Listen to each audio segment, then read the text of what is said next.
Welcome. This is Debra Ann Clement, and thank you for joining me for this week's episode of Shortcut to the Soul. So today I am going to talk about Mercury. Why Mercury? Well, because actually I've been thinking a lot about Mercury lately, and not because it's retrograde, but because I was having a conversation with someone and we were discussing the planets, and I was asked a question that I really get asked pretty often, which is, what do you think is more important, the sun or the moon? And so we talk about the sun and the moon, and when we're talking about other planets, I mentioned how important Venus is. Venus rules your money. It rules love. It rules your self-esteem. And, they mentioned Jupiter, right? Luck.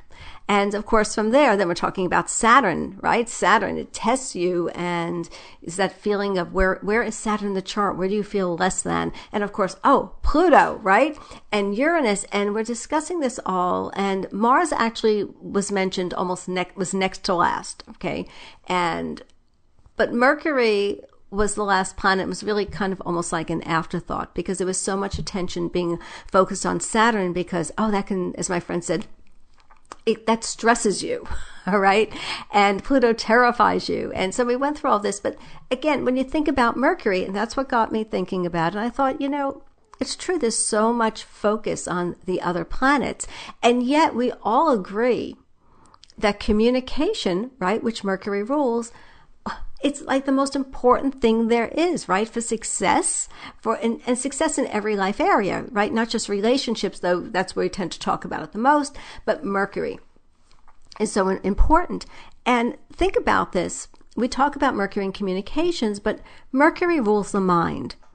And so it also describes how you think, how you learn, how you understand, how you reason, right? How you make decisions, and of course, right, how you communicate with the outside world.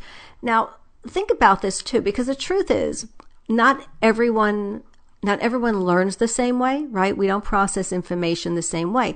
And that's why you can have some brilliant people, really brilliant people, and yet they don't excel on certain types of tests. Okay. In fact, they may just barely pass certain types of tests. And again, it has to do with the way they process information and the learning style.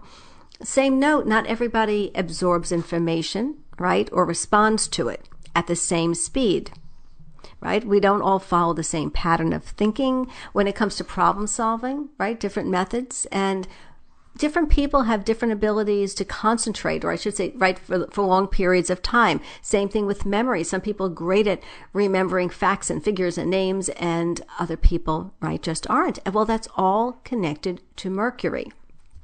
And when we think about this, being able to communicate, and I'll say communicate effectively with others, it's essential to success, not just in relationships, but in work, in life, right? In life in general. And so regardless of what you are doing, we talk about the communication with, friends and partners, but with work, of course, you think, well, you work with people, right? You have to get along with them. You have to communicate with your boss. But even if you work on your own, you might be working with clients, but even if you're selling things, it's still all communications, right? It's getting your message across. And so that all comes down to Mercury. So when you think of it, from that point of view, Mercury really becomes, sort of like rises in stature. So I'm going to call it the mercurial style and say that understanding our mercurial style, it gives us an opportunity to enhance our abilities and certainly to remedy any not so great abilities or remedy any shortcomings. So this way our communications and our lives can just flow much more smoothly. Now, of course, there's another big benefit to understanding Mercury, especially understanding Mercury in your horoscope, because Mercury, like Venus, pulls double duty. It rules two signs. It rules Gemini and it rules Virgo, which means in your horoscope, Mercury is the ruler of at least two houses. Okay, if you work with a house system that allows for interceptions, it could be 3. But even just saying at least 2 houses, each house rules, right? Several life areas, different relationships, different talents, different abilities. And so you have one planet ruling at least 2 houses. So it really exerts a very big influence over your life. So where to start? So let's start with something basic, and let's talk about Mercury and the different signs. And so we will start with Mercury in Aries. And let me just say in the beginning that Mercury in Aries and Mercury in Sagittarius, I can include Leo, but I'm going to be honest, Leo is the best of the bunch in this respect. When it comes to interrupting, Aries and Sagittarius can compete for the crown. Okay? Since it's not the greatest trait, and since I have Mercury in Sagittarius, I'd like to give the win to Aries. But the truth is, both Mercury in Aries and Mercury in Sagittarius are the interrupters of the zodiac. And if any of you listen to any of my shows with Chris Flischer, who has Mercury in Aries, especially the old ones, especially the ones around 2012, 2013, we've gotten much better since then. But talking over each other, it's not a good trait. It really isn't. It served me well in the legal profession, but really, it's not good. But we're better, and it was okay because it didn't bother either one of us either. And to this day, quite frankly, any of you who've had sessions with me, I almost say to everyone, you can interrupt me. It doesn't bother me. And I don't lose my train of thought. If you have a question, I'll say answer it. But anyway, I digress. But getting back to Aries, so I am going to say, yes, Mercury in Aries does have a tendency to interrupt. But if you've got Mercury in Aries, it's easy. Okay, and for the most part, it's kind of easy for you to hold your own in a conversation.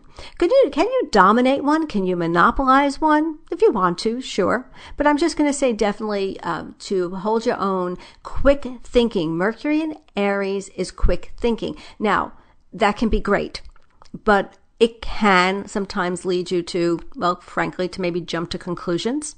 It is a mentally restless placement, easily bored. One of the things I really like about Mercury in Aries, I do want to say, generally, and again, right, we're generalizing. I'm not going to say that anymore. You get it. But Mercury in Aries speaks directly, forcefully, says what they mean, means what they say, sometimes a little bit tactless, but always with authority. So, yeah, for the Mercury in Aries, but definitely great at thinking on their feet. And to me, Mercury in Aries is kind of we don't need a plan. Fly by the seat of our fly by the seat of our pants. There. Now, Mercury in Taurus, totally different energy. You've got Mercury in Taurus. You might just be the strong silent type. All right. Mercury in Taurus really does not engage in a lot of idle chatter. Okay, it's sociable, but it's not idle chatter or meaningless chatter. And people with Mercury in Taurus, they can seem slow to respond. So if you're somebody who responds very quickly or is impatient a little bit, dealing with someone with Mercury in Taurus might test your patience a little bit. You might want to sort of say, God, I want to pull the words out of them.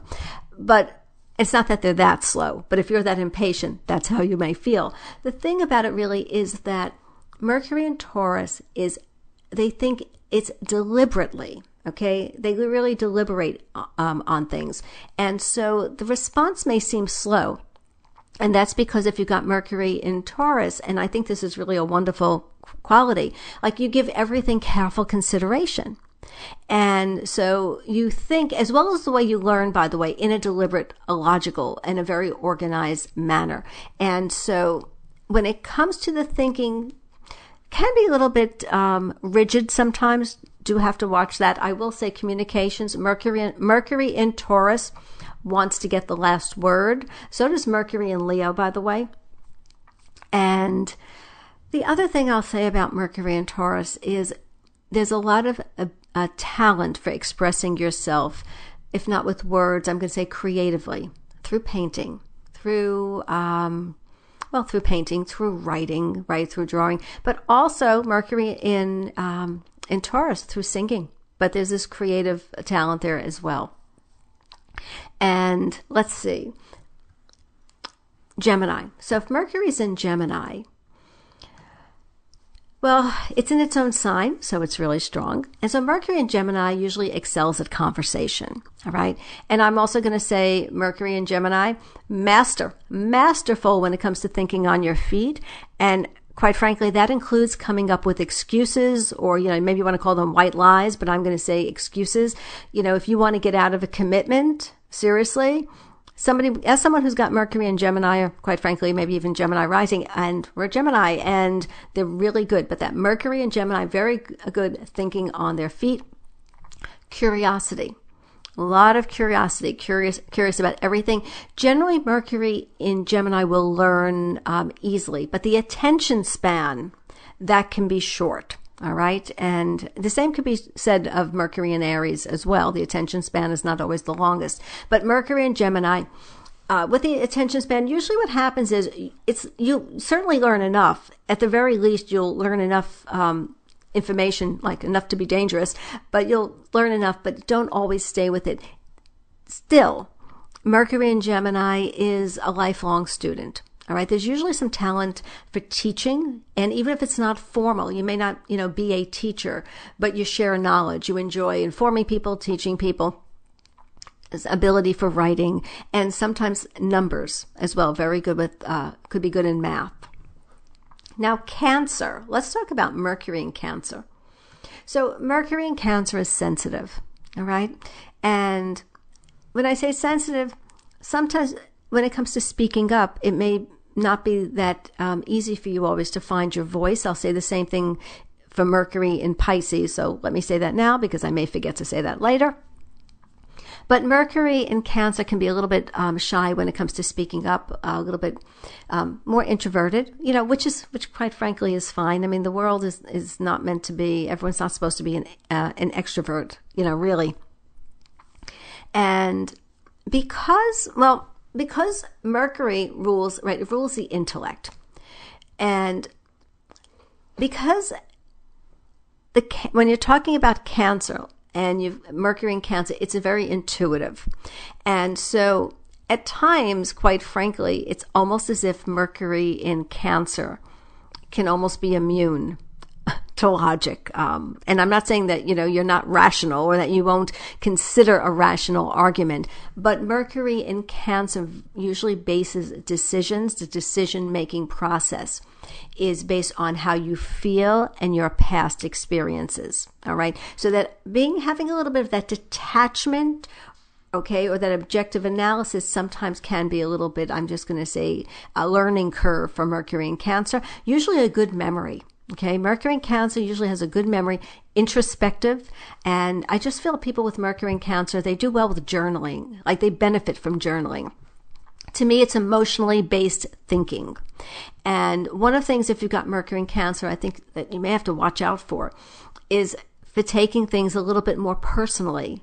Then I'm going to say, I'm going to say then you should, but then whatever is said was intended. Okay. And that's why I say Mercury in Cancer, it's sensitive. It's sensitive intuitively, but it can also be sensitive in terms of being a little bit thin-skinned. Now, Mercury in Leo. Well, Mercury in Leo needs to be heard. Okay. And if you're born with Mercury in Leo, usually express yourself clearly, confidently.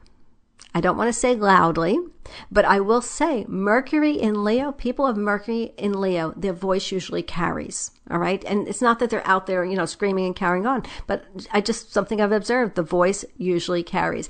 And very often people born with Mercury in Leo, you've got some charisma going on there. Now, if you've got Mercury in Leo, I am going to say, in terms of this, it can be a little bit self-involved. So let me just go there, okay? Because we know Leo can be at times a little, I don't want to use the word narcissistic because I really don't feel Leo is narcissistic at all, but I am just going to say it can lack some awareness. And so when Mercury is in Leo, that sometimes can be an issue. And I will say, Mercury in Leo, one thing you do not tolerate, one thing you will not suffer is being ignored. I don't care if it's a family member. I don't care if it's the clerk in the store, but there's something's going to get your goat. You're not going to be ignored. At the same time, I do want to say that if Mercury is in Leo, when it comes to communications, undivided attention is important to you. Okay. You give it as well as you get it, though. I want to make a point of that.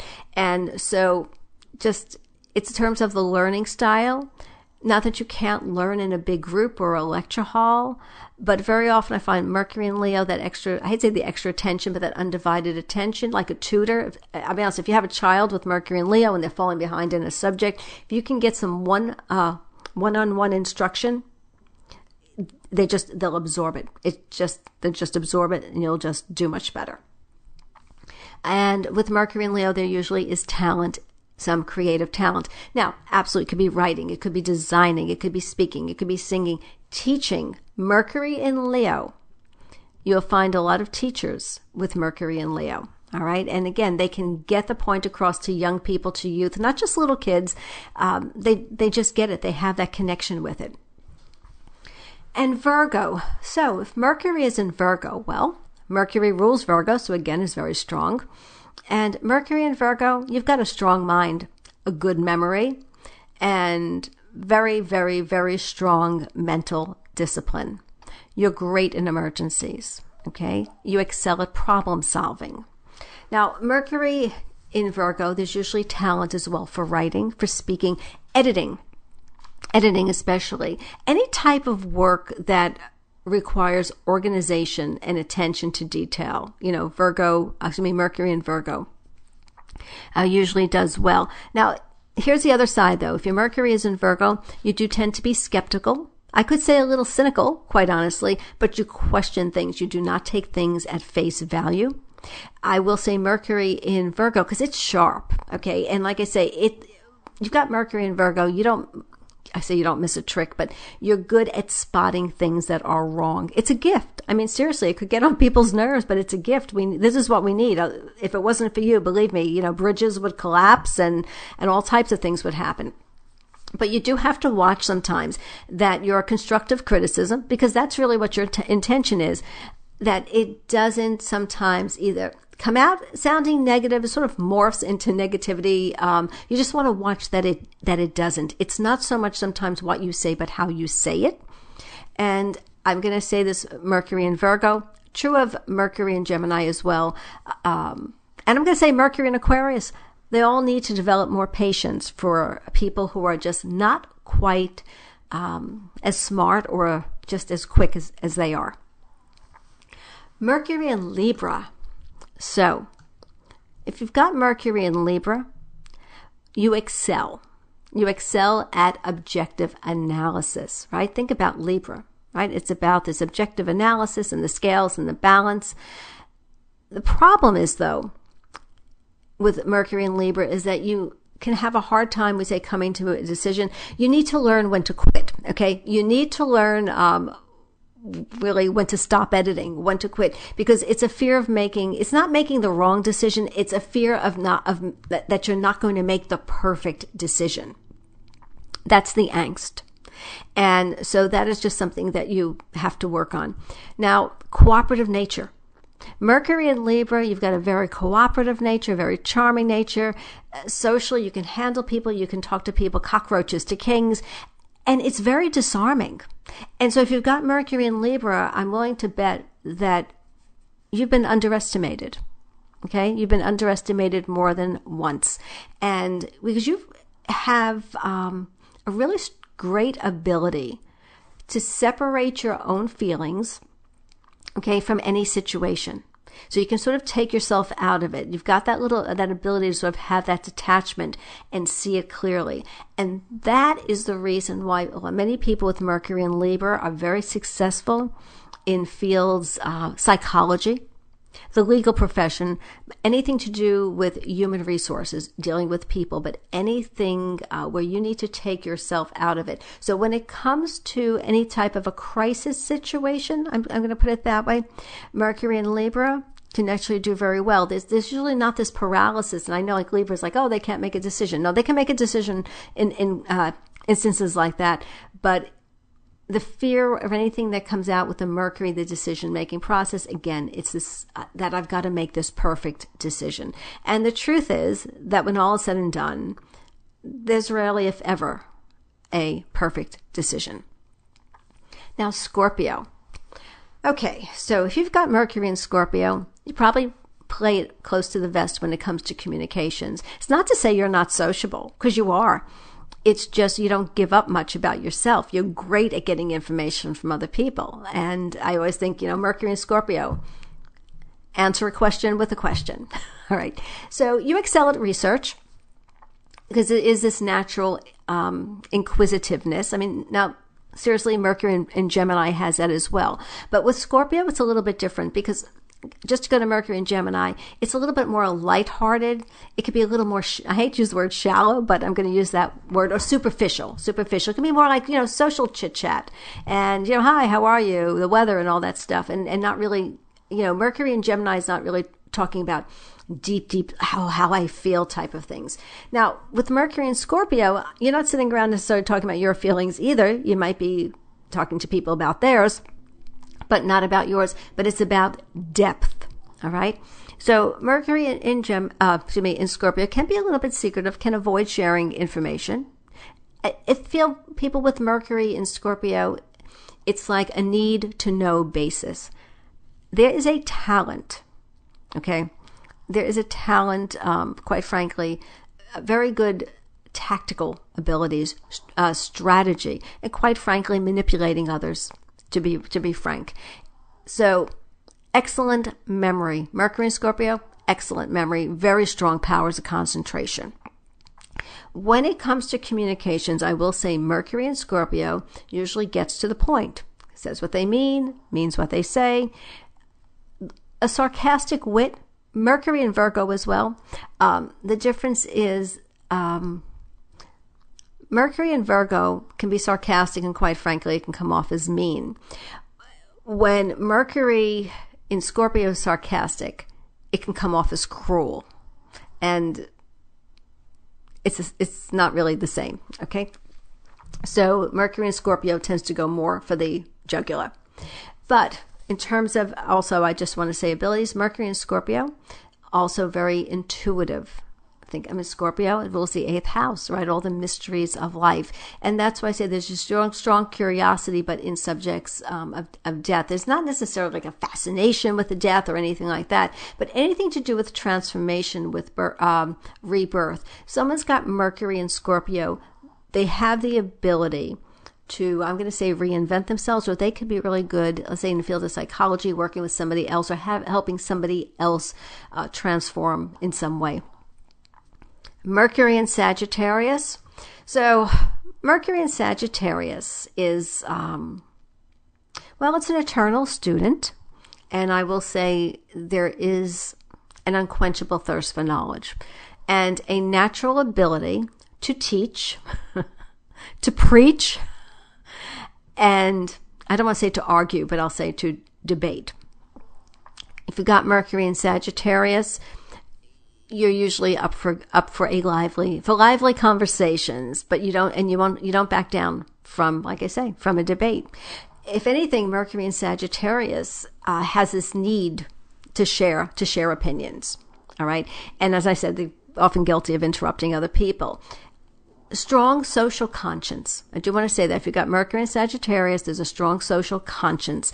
Sometimes you can need, even though Sagittarius is a sign of tolerance, sometimes if you've got Mercury in Sag, you need to you need to develop tolerance for people who disagree with you. I mean, you're very passionate about your beliefs, and it needs to be able to just sort of step back from it. And the reason, remember, when we think about Sagittarius, and it's very noble, but negatively, Sagittarius, Jupiter, it's excess, right? So you don't want to come off as some, crazy extreme zealot, but you're extreme, right? Because extremists, seriously, if you're talking about religious extremists or, political extremists, there you're talking about Sagittarius. So that's what I mean by that. Okay. Also, Mercury in Sagittarius is a sign that shoots from the hip. You need to learn to think before you speak, because there's not a natural filter. I mean, and I'm just going to say from my own experience, I've got the moon in Libra, and that goes a long way, I really think, to helping me. But my close circle, all right, like my family, I don't always have a filter, quite frankly. And so that's why I say sometimes you need to think before you speak, because it's like this blunt force honesty. Like, that's how I am. Like, let's get right to the point, and this is what it is. And a lot of times, to be honest with you, it can hurt more than it helps. There is usually, the other thing I will say about Mercury and Sagittarius, little to no tolerance for hypocrisy. You want to piss somebody off with Mercury and Sagittarius, really, be a hypocrite in front of them, blatantly. And Capricorn is next. So Mercury and Capricorn. So with Mercury and Capricorn, you think before you speak. All right, no doubt about it. And when you speak, you express yourself. I can say you clearly, cogently. You also speak with authority. There's logic. I want to say that it's the sentences, so to speak, not like I'm speaking now. Usually, really, they flow. It's really well thought out. Now, you do tend to think in practical terms. In terms of learning, this is interesting. Mercury and Capricorn, I've noticed, does learn very well by breaking things down into a series of methodical steps. Now, I know you would think that I would say that for Mercury and Virgo, and that may very well be true, and maybe for Taurus as well, but I do see it with Mercury and Capricorn. Highly organized. Mercury in Capricorn, a very good memory, very focused, right? In terms of concentration, Capricorn's about persistent. You're very good at concentration. So is Mercury in Scorpio, if I didn't mention it. And so if you've got Mercury in Capricorn, you do excel certainly in anything where you need to organize, to plan. All right, you do have to guard against Mercury in Capricorn, quite frankly, can also be a little bit rigid. Mercury in Capricorn, the thought process, I want to call it executive ability. All right, but that's really whether you're delegating to people. I mean, it could be that way, you're supervising, but they're good at multitasking. But it's more in this sense of not necessarily multitasking themselves. Not that you can't if you have Mercury in Capricorn, but you can have a lot of parts working, including people supervising them, and you can keep on top of them all. Mercury in Capricorn's excellent at meeting deadlines. Now, Mercury in Aquarius. So Mercury in Aquarius is usually, I shouldn't say it is, but really, it's usually smart. Okay, when I see Mercury in Aquarius, some way, shape, or form, this person is, stands out in the pack, of the pack. Charisma. Mercury in Aquarius can be a very charismatic communicator. Now, you're also, I'm going to say, sort of a teacher. You enjoy educating people. You enjoy sharing what you know. Can also enjoy shocking them as well. Mercury in Aquarius, on that note, I do want to say, can be, you do have to guard. You got a brilliant mind, and you take pride in it. But you do have to sometimes guard against becoming sort of like an intellectual snob. Again, having patience for people who are just, not up to your level. In terms of, Mercury in Aquarius, and Aquarius is the sign of the humanitarian. And that is true. But I will say, if you've got Mercury in Aquarius, you'll prefer to, how do you want to help people? You want to come up with the ideas that help people rather than maybe actually getting your hands dirty. All right. And the other thing about, I want to say Mercury in Aquarius, because Aquarius, listen, it's a sign, it's very detached, right? It can be aloof. And so that Mercury in Aquarius, you can do very well in any field where you need to keep sort of your emotions out of it, not become emotionally involved or emotionally attached. So if it's a client business, like, let's say, working with clients, whether you're a doctor, you're in medicine or psychology, and not to get attached to them. So it can be really helpful there. Mercury in Aquarius can be a lot of talent connected to anything to do with technology, but I'm just going to say the sciences and just sort of lump it all under there in the sciences. Let's see, what else? Oh, okay. going to leave Aquarius there, and I am going to move on to Pisces. So, if you're born with Mercury in Pisces, you might feel at times that you're out of sync with the world. And quite honestly, it's probably true. Because if you have Mercury in Pisces, you absorb information and you learn, okay, differently than a lot of people. And I won't say the majority, but I'll say the majority, because you learn intuitively. Usually not the best at test taking, especially if the test is like by memory, right, or learning things by rote. It's more like you either absorb the knowledge, or sometimes, I'm sure you find this, it's like you know things and you may not always even know, how you know them. When it comes to making decisions, like Cancer, okay, like Mercury in Cancer, a lot of your decisions are based, this could be intuitive, but they're also based upon your emotional perceptions. Mercury in Pisces, highly imaginative, all right? Usually artistic in some way. There's some creative ability, connected to some type of the arts. It might be, you might express yourself, it might be writing, could be music, could be drawing, but there's something there. And again, I did mention the intuition part.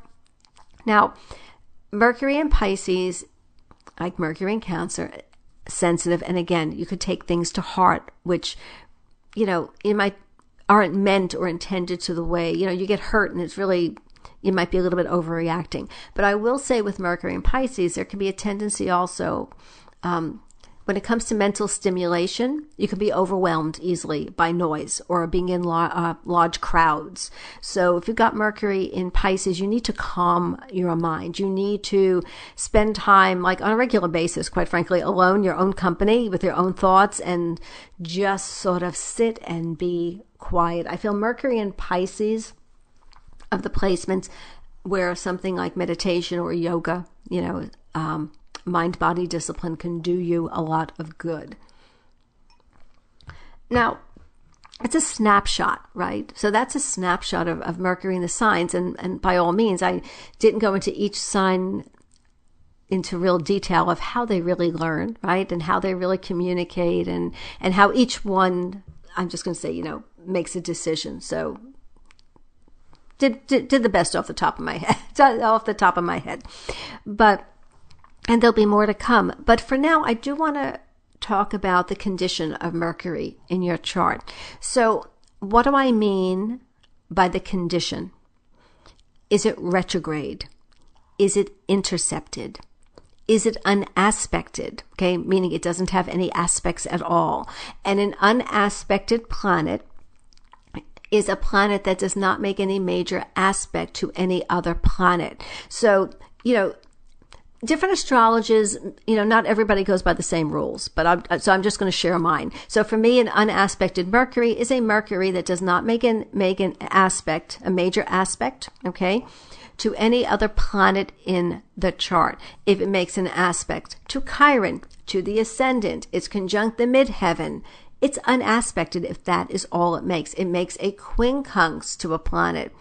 It's nice, but to me, it's basically unaspected. Okay. So is it highly aspected? And here's the thing about that. And it's not that common to find an unaspected planet, and that I probably maybe do another show on that. Okay. So, but let me just say this, and the difference between unaspected and aspected and highly aspected. I mean, think of it this way. There's a situation going on in your life, and you tell people about it, right? And so you tell people, and let's face it, they're going to have opinions or advice, and they're going to give it to you. If you don't tell anybody, you don't get any advice. And let's face it, sometimes you're actually better off. You tell some people, you get some advice. And, if you just blab it to everybody, everybody's giving you opinions and advice. And at the end, some of it you like what you hear, some of it you don't. Well, same thing with aspects, in the sense that if a planet has no aspects, and let's say your Mercury is unaspected, well, your Mercury in whatever sign it is and whatever house it falls, I like to think of it as very pure energy. It's not influenced by any other planet. If your Mercury is aspected, right, by a planet, well, it's connecting to that other planet. So the other planet's nature, shall we say, is connecting to it. And depending on the type of the aspect, is it flowing? Is it hard? That will influence Mercury. Is it going to help expand it? Is it going to inhibit it? Depends on the planet, depends on the aspect. Is it creating tension, making Mercury even more high-strung than it can be? So that's what I mean about when I talk about the condition of it. And in terms of the aspects, so I'm just going to talk about a few of the planets. And so if Mercury, might as well go through them all, right? So if Mercury is being aspected by the sun is creativity, really. It's a creative life force. It's vitality, right? We say it's personality, but it's creative. And it is willful. It's the conscious will. It's the ego. And so when Mercury is being aspected by the sun, creativity very often, the expression, how you express yourself, how you learn, think of the qualities of the sun. And so there may be some creative talent, or you may be a little bit more outgoing, okay? Depends on the aspect, but usually, quite frankly, any aspect to the sun, and between the sun and Mercury, even a hard one, is not really any, I hate to say, any big deal. What can happen, though, is if you do have a hard aspect, let's say Mercury squares the sun, there can be a little bit like an intellectual ego, okay, for example. Mercury and the moon, you've got the emotions. So how do you express your emotions? Do you express them easily? Well, if you have a trine going on or a sextile, the conjunction, you probably, certainly express them. A lot of that's going to have to do with a sign. If you've got a square or an opposition with the moon, then sometimes there can be a little bit of difficulty expressing one's feelings, or they may not always express it clearly, but there can be some reticence in talking about emotions if there's, or just say a challenge if it's a Mercury and the moon are squaring each other. Let's see. Venus. Oh, Mercury, Venus. So Mercury, Venus, you can look at that in terms of expressing yourself creatively, expressing your feelings, expressing your affection. And again, what is the aspect? Is it a trine? Is it a sextile? Is there that flow? Squares and oppositions. And again, there can be some little, issues there. The square, it may be that you talk too much, you give too much, you're talking about your feelings, you're on the first date and you're talking about getting married, just as an example. But again, that's just to sort of give you something off the top of my head. But the square, even there, it's something that can, once you're aware of it, the squares between sun, let me just say this, Mercury squaring the sun, the moon, Venus, and Mars, any planet, once you're aware of it, is certainly right. You can work on it. And speaking of Mars, so Mercury, Mars, you've got a conjunction going on there. You're quick to react. There's usually fast to react. You may not think before you speak. You may have a tendency to jump to conclusions. They may just be in your head, okay? So that's why it's good to have that filter there and sort of, I'm not saying bite your tongue, but give it a second thought, okay, before you open your mouth. The square, Mercury squaring Mars, can be argumentative. The trine, the sextile, it improves communications. It gives you directness, boldness, can help you be forthright, can help you speak up. Let us see. Jupiter. Okay, so Mercury, Jupiter. Jupiter expounds what it touches.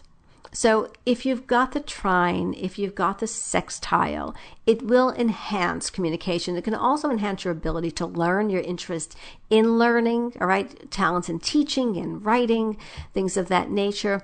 The opposition, especially the square, you can be a blabbermouth. It may be really hard for you to keep a secret. You may have to learn, you may share, you may overshare.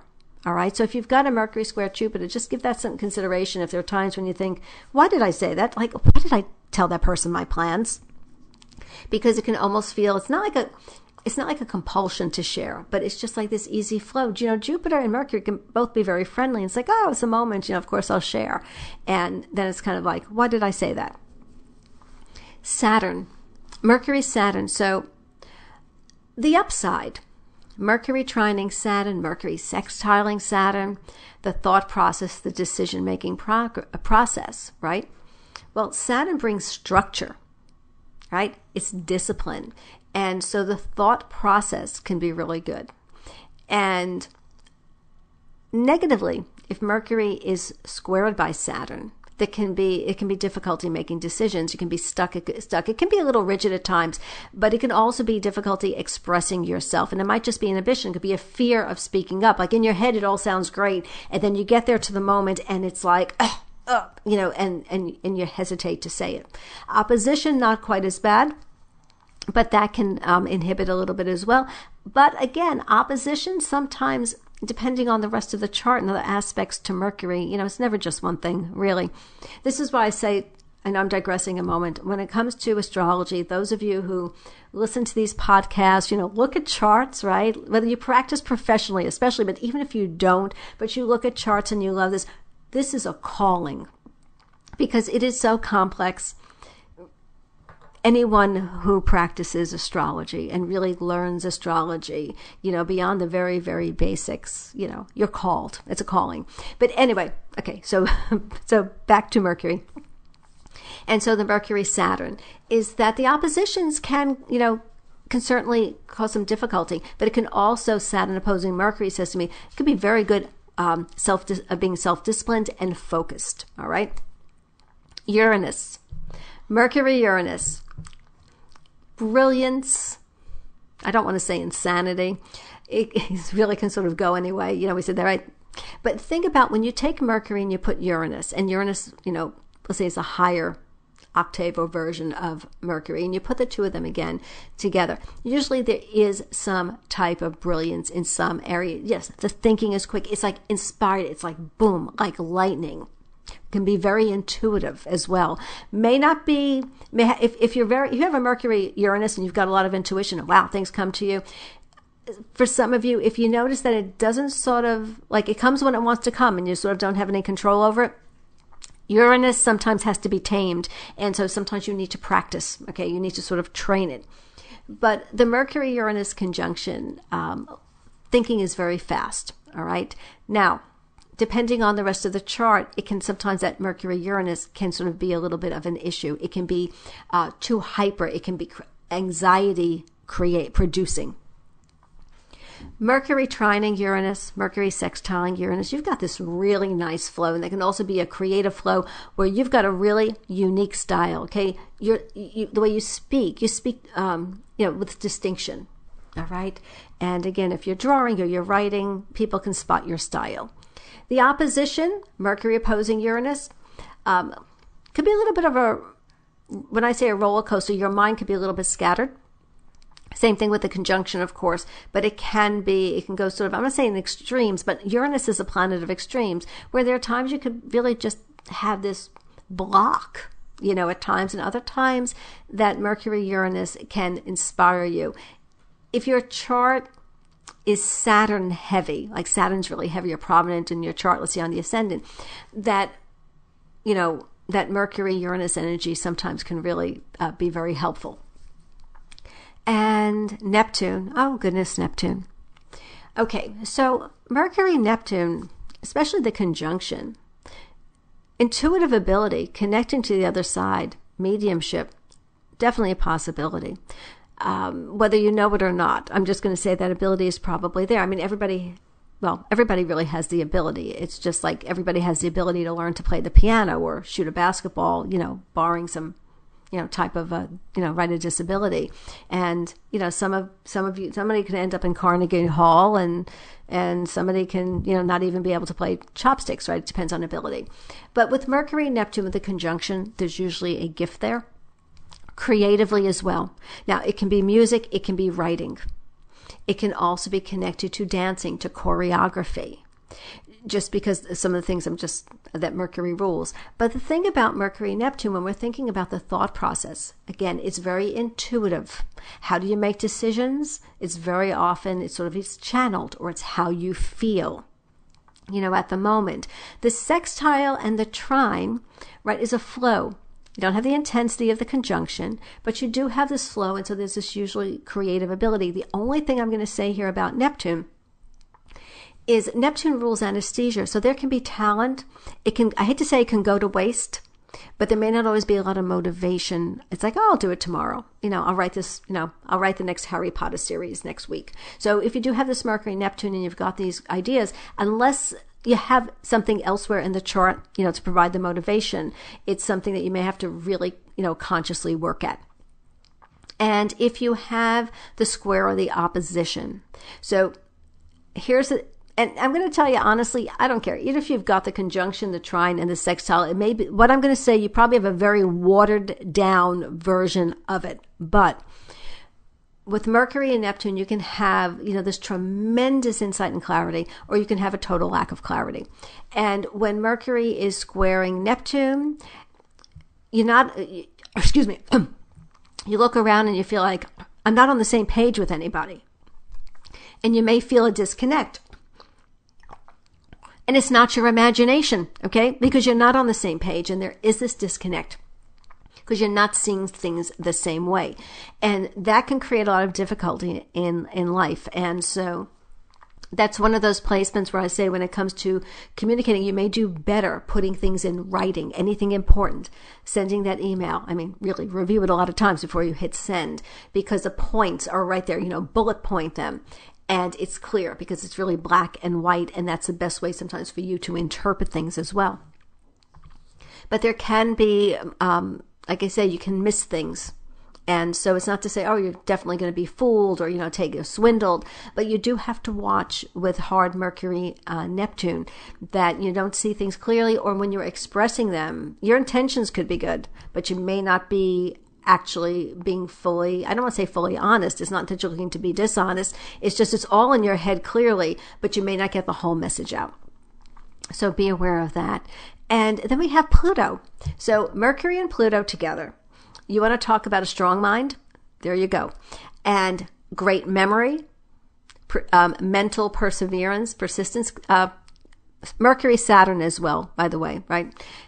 Persistent, a strong mental endurance. I'll say that. Mercury in Capricorn and Mercury in Scorpio. Mercury and Pluto in the conjunction can also be very intuitive, and it can be very quiet. It's not, again, it can be sociable, but if you've got Mercury conjunct Pluto, very often you really choose, you listen. I'm just going to say this. You listen, you watch, and you choose your words very carefully. And I'm not saying that everything that someone who's got a Mercury-Pluto conjunction says has a point to it or is trying to get a certain reaction or but when it comes to strategy, they're just really strong. They can be a very talent, anything to do with analyzing people, psychology, that's just the psyche, strong interest in the mysteries of life. Writing ability, I mentioned great memory, but also there can be a great ability for research as well as writing. But again, there usually tends to be heavier subjects. This is not like, silly little jokes and things like that, of that nature. They take things seriously, and any decisions are really thought out deeply. It's like, if this happens, then that. And it's like they go through all these levels of it. And that's why I say it's never just a simple decision. There are layers of analysis. So let's see. I want to talk about Mercury trining. So Mercury trining Pluto, usually talent for writing, talent for research, can be an ability to teach, can be intuitive ability as well, connecting to the other side. Same thing for the sextile. The sextiles, we talk more about opportunities. Now, the conjunction to some degree of the Mercury-Pluto, this certainly has the ability. Mercury square Pluto, Mercury opposing Pluto, when it comes to the speech, it can be cutting. It can be cutting. It can be nasty, to be quite honest, especially the square. It doesn't mean that if someone's got Mercury squaring Pluto that they're nasty like all the time. They're not. But here's the point: if you're going to push them, if you get into an argument with them, don't underestimate them. If they have to give a low blow, that's what it takes to survive. That's what they'll do, because hey, Pluto in Scorpio, there is a strong sense of self-preservation. All right. And in terms of survival. And so, you know what, that was just, so that's it. Sort of like, that's a nutshell version of Mercury. So for today, give Mercury some well-deserved attention. And that wraps it up for today.